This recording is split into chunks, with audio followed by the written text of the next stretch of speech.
Hello and welcome back to my porch and to my first tag in quite some time. My name is Roy and I am a home cook and amateur baker, and I am here on this channel typically sharing recipes that have helped me to lose over 125 pounds, whether those recipes are mine or someone else's. Now, as I mentioned, this is my first tag in a while. I haven't been doing them for a little bit. I've just been overwhelmed with other things going on, but I've decided to try to get back into them now that they're monthly. Part of the problem was because they're monthly, I would forget that they were coming up, and then it'd be the last minute and I'd be panicked that I had to get it done. But I think I've finally gotten to a point where I'm comfortable committing to the monthly tags, so much so that next month in May, I'm going to be doing the questions, or rather, I'm going to have the computer ask the questions. Because as many of you may know, there has been this big thing about ChatGPT, AI kind of stuff, artificial intelligence. I've been actually dabbling in it. And I asked it to come up with some questions for next month's tag, so I will be doing them next month. This month, it is Sandy from Life with Sandy, and she has taken over the duties of all the tag questions. So I thought next month I'll give her a break, but this month are hers. So let us go over the questions, shall we? Number 1, what temperature does it have to reach before you ditch your coat? Now, as you can see, I'm not in a coat today.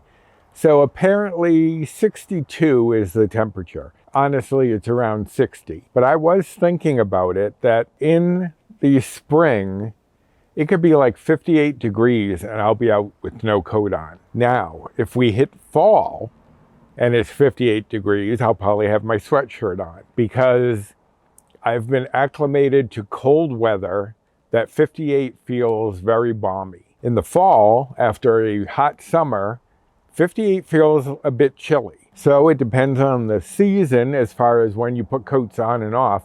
But I'd say probably 58, 60 is when I'm ready to take off the coats, jackets, sweatshirts, etc. Because I tend to run a little warmer than most people. Paul and I often have conflicts, like when we're in the office together. He runs a little colder, I run a little warmer. If I'm comfortable, he's cold. If he's comfortable, I'm hot. So there you have it. But because I'm not wearing a coat or jacket or sweatshirt today, if you're curious about my t-shirt, and I'm not sure how well you can see it, it says, am I perfect? No. But am I trying to do better?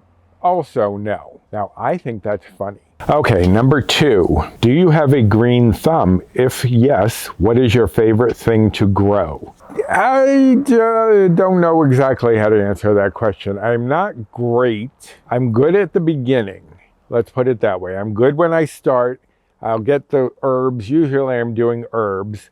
I used to try to do a garden out here. Now I can't get down low enough with my issues to actually garden, so I have to have something up here on the porch that I can put on the shelf and reach. Typically, I like to grow herbs because I like having fresh herbs on hand. Normally, I'm real gung-ho in the beginning, and then it becomes a chore. And I'm just like, ugh, I forgot to water those herbs again. So I won't say I'm good at growing things.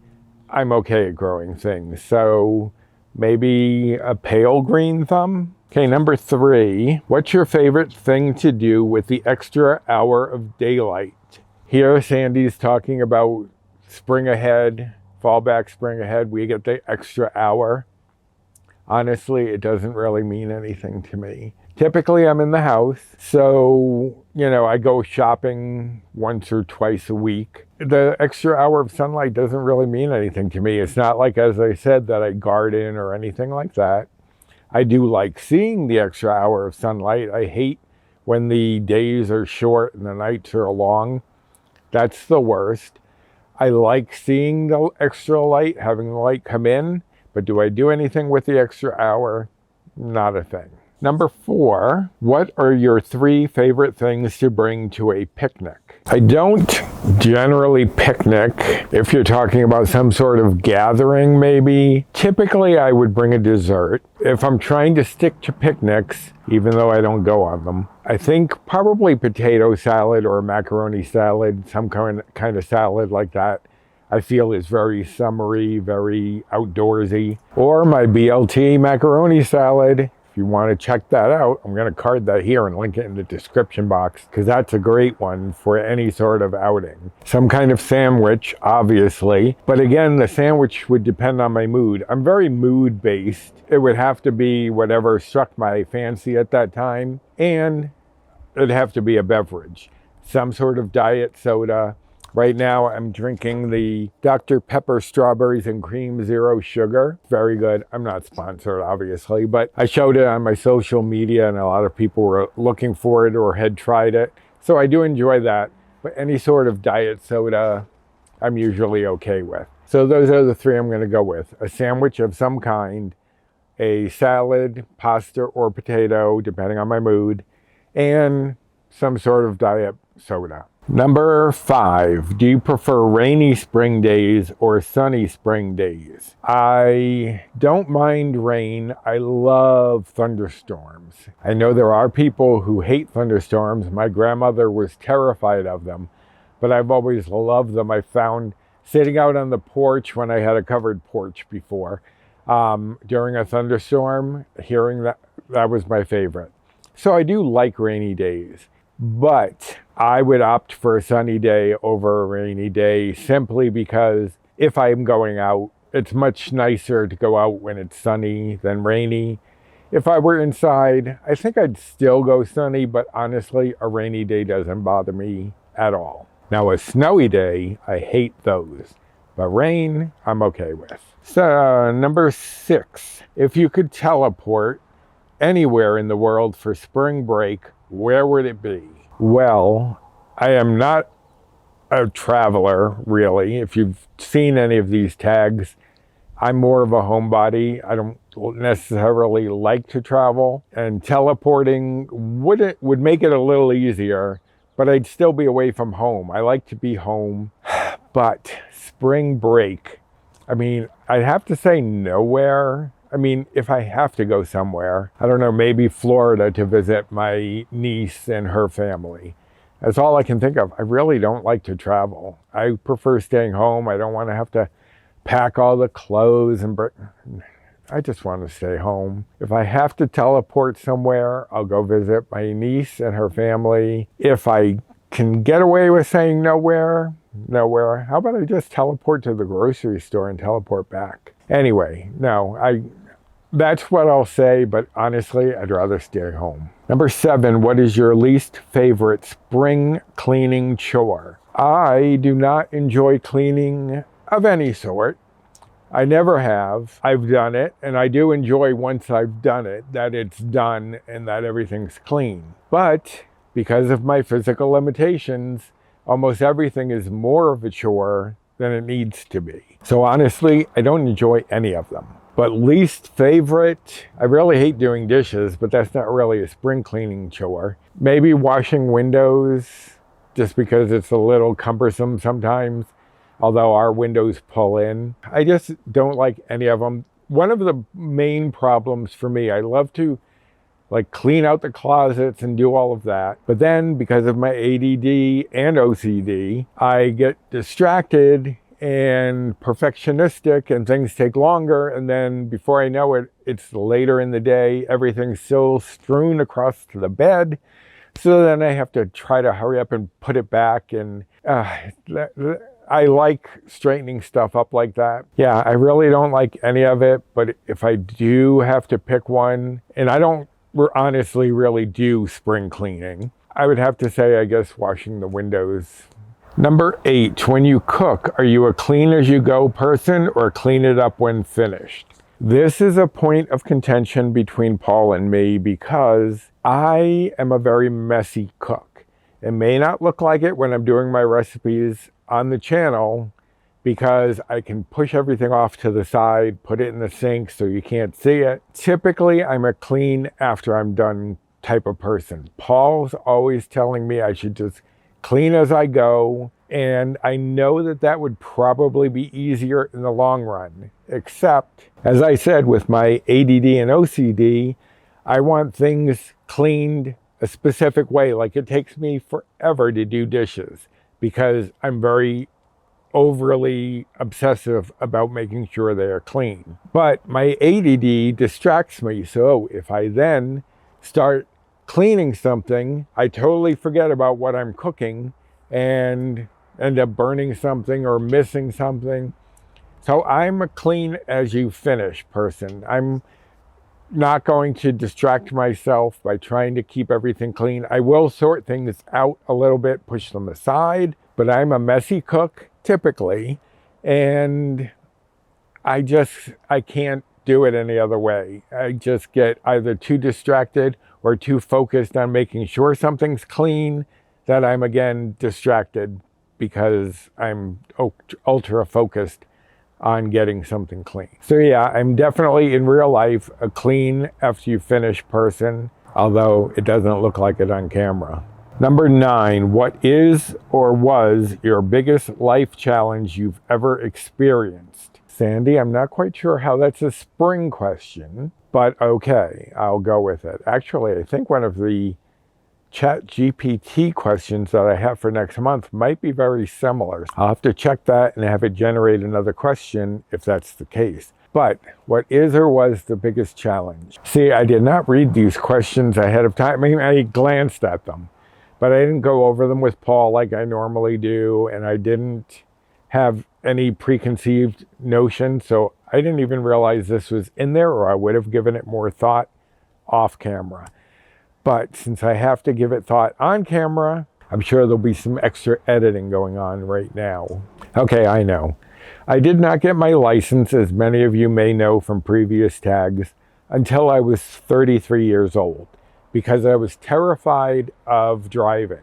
My biggest challenge was to finally get past the fear. What happened was I kept making plans with people because they would be my ride, and then they would fall through and I'd be strapped, not being able to get wherever I had wanted to go.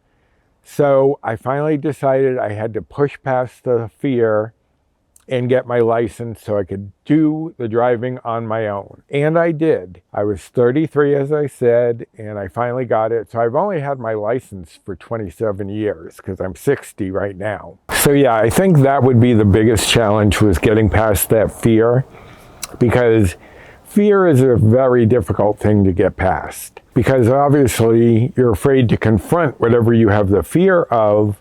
So being able to push through that and get beyond that fear was definitely a big challenge, and probably one of the things I'm most proud of that I got through that fear.